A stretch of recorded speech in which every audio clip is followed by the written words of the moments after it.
Hello viewers, blunder ടോക്കിന്റെ വീഡിയോയിലേക്ക് എല്ലാവർക്കും welcome. അപ്പം തമിഴക വെട്രിക്കഴകം വിജയുടെ പുതിയ പാർട്ടി, അതായത് TVK തമിഴക വെട്രിക്കഴകം. അപ്പം വിജയ് അങ്ങനെ രാഷ്ട്രീയത്തിലോട്ടൊക്കെ എത്തി വലിയ വലിയ വിവാദങ്ങൾ സൃഷ്ടിച്ചു, കോളിളക്കം സൃഷ്ടിച്ചുകൊണ്ട് അദ്ദേഹത്തിന്റെ പാർട്ടി അടുത്ത ഇലക്ഷനെ റെപ്രസെന്റ് ചെയ്യാൻ പോവുകയായിരുന്നു. അതിന് മുന്നോടിയായിട്ട് അദ്ദേഹം ഒരുപാട് റാലിയൊക്കെ നടത്തുന്നുണ്ടായിരുന്നു. അങ്ങനെ ലാസ്റ്റ് നടത്തിയ റാലിയിൽ ഒരു 10-46 പേരങ്ങ് മരിച്ചു, തിക്കിലും തിരക്കിലും പെട്ട്.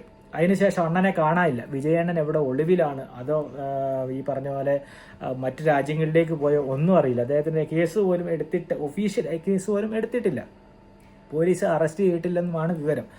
പക്ഷെ ഈ പ്രശ്നത്തിൽ നമ്മൾ നോക്കിക്കാണുകയാണെങ്കിൽ വിജയ് കുറ്റക്കാരനാണോ എന്ന് ചോദിച്ചു കഴിഞ്ഞാൽ ഇല്ലാന്നും പറയാം, പക്ഷെ കുറ്റക്കാരനാണോ എന്ന് വെച്ചാൽ കുറ്റക്കാരനാണെന്നും പറയണം. കാരണം വിജയ് ഇത്ര ദിവസം കൊണ്ട് ഈ വിജയ് ഉണ്ടാക്കിയെടുത്തോണ്ടല്ലോ മറ്റൊരു പൊളിറ്റീഷ്യനും കിട്ടാത്ത അത്ര ഹൈപ്പാണ് വിജയ്ക്ക് കിട്ടിയത് കേട്ടോ. ശരിക്കും പറഞ്ഞാൽ അദ്ദേഹത്തിന്റെ പാർട്ടി അങ്ങ് ഭൂമായി ഇനി ഇലക്ഷനിൽ നിന്നാൽ ജയിക്കുക എന്നുള്ള ഒരു ഉറപ്പ് 100% ഉറപ്പുള്ള ഒരു പാർട്ടി കൂടിയായിരുന്നു ഈ തമിഴക വെട്രിക്കഴകം എന്നുള്ള പാർട്ടി, വിജയുടെ പാർട്ടി. അത് അത്ര എത്തിയിട്ട് ഒരു ദിവസത്തിൽ പടേന്ന് പറഞ്ഞ് താഴോട്ട് പോവാ. ഇത് പുള്ളി അങ്ങ് ശവക്കല്ലറയിൽ ആണി അടിച്ച പോലെ ആയിപ്പോയി. കണ്ട് അങ്ങ് ആകാശത്തിൽ നിന്ന് നിലത്ത് വീണ അവസ്ഥയായിപ്പോയി പുള്ളിക്ക്. ശരിക്കും പറഞ്ഞാൽ പുള്ളിയുടെ അടുത്ത് ഒരുപാട് മിസ്റ്റേക്ക് ഉണ്ട്. കാരണം ഒന്ന് 12 മണിക്കാണ് അദ്ദേഹത്തിന്റെ മീറ്റിംഗ് ഷെഡ്യൂൾ ചെയ്തിരുന്നത്. അതുപോലെ 6000 പേർക്കെങ്ങാണ്ടാണ് അവിടെ പിന്നെ റാലിക്കുള്ള അനുമതി കൊടുത്തത്. അതും ഹൈക്കോടതിയിൽ പോയിട്ട് അവിടുത്തെ പാർട്ടി അവിടുത്തെ റൂളിംഗ് പാർട്ടി അനുമതി കൊടുക്കാഞ്ഞിട്ട് ഹൈക്കോടതിയിൽ പോയിട്ട് സ്പെഷ്യലായിട്ട് പെർമിഷൻ എടുത്തിട്ടാണ് ഈ സംഭവം നടത്തിയത്. 12 മണിക്ക് വരേണ്ട വിജയ് 6 മണിക്കാണ് വന്നത്. 6 മണിക്ക് വന്ന ശേഷം വരുമ്പോഴാണ് ഇത്രയും ആൾക്കാർ, ക്രൗഡ് എല്ലാവരും വെയിറ്റ് ചെയ്തിരിക്കുക. തമിഴ്നാട്ടിലെ ചൂട് നിങ്ങൾക്ക് അറിയാമെന്ന് ഞാൻ വിചാരിക്കുന്നു, പോയിട്ടുള്ളവർക്ക്. കേരളത്തിലെ പോലത്തെ ചൂടൊന്നുമല്ല, പുഴുങ്ങുന്ന ഭയങ്കര ചൂടാണ്. അപ്പൊ അത്രയും ചൂടത്ത് ഈ ആൾക്കാരൊക്കെ വന്ന് നിൽക്കുക എന്ന് പറഞ്ഞാൽ ആദ്യം ഈ നാട്ടുകാരെ പിടിച്ച് തല്ലണം. ഇത്ര പൊട്ടന്മാരുള്ള വേറൊരു സ്റ്റേറ്റ് ഉണ്ടെന്ന് എനിക്ക് തോന്നുന്നില്ല. എല്ലാവരും ഞാനല്ല കേട്ടോ പറയുന്നത്. ഇങ്ങനത്തെ അന്ധമായ ഫാൻ പവറും കൊണ്ട്, ഫാൻ ബേസും കൊണ്ട് നടക്കുന്ന ആൾക്കാർ, അന്ധമായ ആരാധന കൊണ്ട് നടക്കുന്ന ആൾക്കാർ, അങ്ങനെ ഇവിടെ നിൽക്കുകയാണ്. അപ്പോൾ 6 മണിക്ക് വിജയ് വന്നപ്പോഴും വിജയ് വരുമ്പോൾ ഇത്ര ലക്ഷക്കണക്കിന് ആൾക്കാരാണ്. പുള്ളിക്ക് അപ്പം തന്നെ കാണുമ്പോൾ ശരിക്കും പറഞ്ഞാൽ അദ്ദേഹത്തിന് ചിലപ്പോൾ പരിപാടി ക്യാൻസൽ ചെയ്തിട്ട് പോകുമായിരുന്നു, അല്ലെ എന്തെങ്കിലും പറഞ്ഞിട്ട് പോകുമായിരുന്നു. ഇങ്ങനെ വീണ്ടും അവിടെ തുടരാൻ തുടങ്ങിയത് മോശമായി പോയി. കാരണം സിനിമയിൽ കാണിക്കുന്ന മാസ് പരിപാടി റിയൽ ലൈഫിൽ നടക്കില്ല. പുള്ളി അങ്ങനെ ആയിരിക്കും വിചാരിച്ചത്. സിനിമയിൽ ഡയലോഗ് തട്ടി വിടുന്ന പോലെ നമുക്ക് വന്ന് പബ്ലിക്കിൽ നിന്ന് പറഞ്ഞു കഴിഞ്ഞാൽ സംഭവം നടക്കും, അല്ലെ പബ്ലിക് പ്രശ്നമൊന്നും ഉണ്ടാക്കില്ല, അങ്ങനെ ഒരു വിഷയത്തിലായിരിക്കും പുള്ളി ചിന്തിച്ചു വന്നിരുന്നത്. പക്ഷെ സിനിമയല്ലല്ലോ ജീവിതം. പുള്ളി സിനിമയുടെ ആ ഹാങ് ഓവറിൽ നിന്ന് ഇതുവരെ പുറത്ത് വന്നിട്ടില്ലെന്ന് തോന്നുന്നു. അങ്ങനെ പുള്ളി വന്ന് അവിടെ തിരക്കായി, ഒരുപാട് പേര് മരിച്ചു. എനിക്ക് ഈ നാട്ടുകാരുടെ കാര്യമാണ് എനിക്ക് മനസ്സിലാകാത്തത്. തമിഴ്നാട്ടിൽ അങ്ങനെ ഒരു കുഴപ്പമുണ്ട് കേട്ടോ. അവിടെ ഈ പറയുന്ന പോലെ മുഖ്യമന്ത്രി ആവുന്നവരൊക്കെ സെലിബ്രിറ്റികളാണ്. ജയലളിത, കരുണാനിധി, അതുപോലെ തന്നെ ഇപ്പൊ ഇതാ വിജയ് വരുന്നു. ഇവരൊക്കെ നിന്ന് കഴിഞ്ഞാൽ ഇവരെ അങ്ങോട്ട് ജയിപ്പിച്ചു വിടും. ഇവരുടെ ബാക്ക്ഗ്രൗണ്ട് എന്താണെന്ന് പോലും ഇവരുടെ നാട്ടുകാർ നോക്കുന്നില്ല. കാരണം അത്രയ്ക്ക് അന്ധമായിട്ടുള്ള ആരാധനയാണ്. ഈ പറയുന്ന നയൻതാരക്കും കുശുവിനൊക്കെ അമ്പലം പടുന്ന ടീം അവിടെ ഉള്ളവർ. അവിടുത്തെ നാട്ടുകാരെ പരിഹസിക്കുമല്ലോ കേട്ടോ. അവിടെയുള്ള കുറച്ച് ഇതുപോലത്തെ എന്താ പറയണ്ടേ, ബുദ്ധിശൂന്യമായ പ്രവർത്തികൾ ചെയ്യുന്ന ആൾക്കാരെയാണ് ഞാൻ പറയുന്നത്.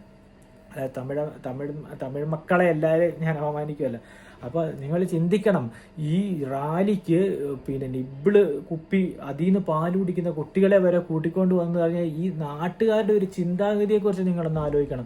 ഇച്ചിരിയുള്ള കുട്ടികളെയും കൊണ്ടൊക്കെ എന്തിനിങ്ങനെ ഒരു രാഷ്ട്രീയ പാർട്ടിക്ക് വരുന്ന, രാഷ്ട്രീയ പാർട്ടി അതിനോടുള്ള താല്പര്യത്തിന് മേലെ വിജയ് എന്നുള്ളൊരു നടനെ കാണാൻ വേണ്ടിയാണ് കേട്ടോ ഇവരെല്ലാവരും അത്. എന്നാലും തലയ്ക്കകത്ത് അല്പമെങ്കിലും ബോധമുള്ള ടീംസാണ് എങ്ങനെ ചെയ്യുമോ? ഇച്ചിരി ഇല്ലാത്ത കുഞ്ഞു കുട്ടികളൊക്കെ എടുത്തിട്ട് ഇമാതിരി ക്രൗഡിലൊക്കെ വരിക എന്ന് പറഞ്ഞു കഴിഞ്ഞിട്ടുണ്ടെങ്കിൽ എന്താണ് വിജയിയെ കാണാനായിട്ട് വരുന്നതെന്ന് പറഞ്ഞാൽ കോമൺ സെൻസ് ഉള്ള മനുഷ്യന്മാരില്ലെന്ന് ഞാൻ ആലോചിക്കുന്നു. ഈ തമിഴ്നാട്ടിൽ ഇത്രയ്ക്ക് അന്ധമായിട്ടുള്ള ആരാധനയും വെച്ചുകൊണ്ടിരിക്കുന്നത് എനിക്ക് ഇപ്പോഴും അത് 2025 വർഷത്തിൽ 22ാം നൂറ്റാണ്ടിലൊക്കെ ഇങ്ങനെയൊക്കെ സംഭവിക്കുന്ന ആൾക്കാർ എവിടെ? അതൊക്കെ ഒന്ന് വെച്ച് നോക്കുമ്പോൾ കേരളം വളരെ ബെറ്ററാണ് കേട്ടോ. 100% ബെറ്റർ ഒന്നുമല്ല, കേരളത്തിലും ഉണ്ട്. പക്ഷെ കേരളം അത് വെച്ച് നോക്കുമ്പോൾ ഒക്കെ അത്യാവശ്യം ബെറ്ററാണ്. ഇപ്പോൾ ഒരു ഈ പറയുന്ന ഒരു സെലിബ്രിറ്റി പോയി വോട്ടിന് നിന്നാലും ഇലക്ഷന് നിന്നാലും നമ്മൾ അത്യാവശ്യം ചിന്തിച്ചിട്ടൊക്കെ വോട്ട് ചെയ്യുകയുള്ളൂ. അപ്പോൾ അവിടെ അതല്ല സ്ഥിതി. അവിടെ ഏതെങ്കിലും ഒരു സെലിബ്രേറ്റ് ചെയ്യുന്ന അവരെ ജയിപ്പിച്ചേ പിന്നെ നാട്ടുകാർ വിടുകയുള്ളൂ. അങ്ങനത്തെ ഒരു അവസ്ഥ. അവൻ്റെ ബാക്ക്ഗ്രൗണ്ട്, അവൻ എന്ത് ചെയ്യുന്നുണ്ടെന്നോ അങ്ങനെ ഒന്നും നോക്കാത്തൊരവസ്ഥയാണ് അവിടെ. അങ്ങനത്തെ ഒരു അന്ധമായ ആരാധനയാണ്. അപ്പം ഈ കുട്ടികളെയൊക്കെ കൊണ്ടുപോയിട്ട് ഇതിനിടയ്ക്കൊക്കെ ചവിട്ട് കൊണ്ട് പാവങ്ങളൊക്കെ എത്ര പാവപ്പെട്ടവരാണ് മരിച്ചത്. പക്ഷേ വിജയ് ഈ ഒരു ആക്സിഡൻറ്റിൽ നടക്കുമ്പോൾ വിജയ് അവിടെ നിന്ന് ഈ നാട്ടുകാരുടെ കൂടെ അവരുടെ കൂടെ എല്ലാ കാര്യങ്ങളും ചെയ്ത് സപ്പോർട്ട് ചെയ്ത് നിൽക്കണമായിരുന്നു. ഇങ്ങനെ പെട്ടെന്ന് വണ്ടി കയറി തമിഴ്നാട്ടിൽ ചെന്നൈയിലോട്ട് പോകാൻ പാടില്ലായിരുന്നു. അതാണ് അദ്ദേഹം കാണിച്ച ഏറ്റവും വലിയ മണ്ടത്തരം എന്ന് പറയുന്നത്. ജനങ്ങളുടെ സംരക്ഷകനാണ് ഒരു ജനനേതാവ് എന്ന് പറയുന്നത്. ആ നേതാവിൽ നിന്ന് നാട്ടുകാരെന്താ വിചാരിക്കേണ്ടത്, നമുക്ക് സംരക്ഷണം തരുമെന്ന്. ഇതെന്താ ഒരു പ്രശ്നം വന്നപ്പോൾ പുള്ളി വണ്ടി പിടിച്ച് എസ്കേപ്പ് ആയി പോയി. അപ്പോൾ അത് തീർത്തും തെറ്റായ ഒരു കാര്യമല്ലേ, ഒരു മണ്ടത്തരമാണ് അദ്ദേഹം കാണിച്ചത്. മണ്ടത്തരം എന്നല്ല, ഒരു ഭീരുത്വമാണ് അദ്ദേഹം കാണിച്ചത്. നേതാവ് എപ്പോഴും അവിടുത്തെ ജനങ്ങളെ സംരക്ഷിക്കുന്നവനായിരിക്കണം, ജനങ്ങളുടെ സംരക്ഷകനായിരിക്കണം. ജനങ്ങൾ പ്രതീക്ഷിക്കുന്നത് അങ്ങനെയാണ്, നേതാവ് നമ്മളെ സംരക്ഷിക്കുക എന്നുള്ളത്. പക്ഷേ ഇവിടെ സംഭവിച്ച നേരെ മറിച്ചാണ്. അദ്ദേഹം ചിലർക്ക് പറയുമായിരിക്കും ചിലപ്പോൾ അവിടെ നിന്ന് കഴിഞ്ഞാൽ വിജയ്ക്കെതിരെ അക്രമം ഉണ്ടാവുമെന്ന് പേടിച്ചു പോയായിരിക്കും. ഒരിക്കലും ഇല്ല. ഇപ്പം നാട്ടുകാരുടെ കൂടെ വന്ന് കാര്യങ്ങളൊന്നും ചെയ്തില്ലെങ്കിലും വിജയ്ക്ക് അവിടെ സ്റ്റേ ചെയ്യായിരുന്നു. അതിനുശേഷം അവിടെ വന്ന് ഹോസ്പിറ്റലിൽ വേണ്ട കാര്യങ്ങളൊക്കെ ചെയ്യാതെ, അതല്ല അദ്ദേഹം ചെയ്ത് നേരെ ഫ്ലൈറ്റ് കയറി ചെന്നൈക്ക് അദ്ദേഹത്തിന്റെ വീട്ടിൽ പോയി. അതിനെതിരെ ഒരു പ്രതികരണം പോലും ഇല്ല. 5-6 മണിക്കൂർ കഴിഞ്ഞാണ് പ്രതികരണം വരുന്നത്. അപ്പോൾ ഈ സിനിമയല്ല റിയൽ ലൈഫ്. പാവങ്ങളുടെ ജീവിതം വെച്ചാണ് കളിക്കുന്നത്. അപ്പം അങ്ങനെ ചെയ്യാൻ പാടില്ല ശരിക്കും പറഞ്ഞാൽ. ചിലപ്പോൾ ഇതോടെ അദ്ദേഹത്തിന്റെ രാഷ്ട്രീയ ഭാവിയൊക്കെ ഏകദേശം കഴിഞ്ഞ മട്ടാണ്. പക്ഷെ തമിഴ്നാടാണ്, നമുക്ക് തള്ളിക്കളയാൻ പറ്റില്ല. തമിഴ്നാട്ടിലെ ആരാധന അറിയാമല്ലോ.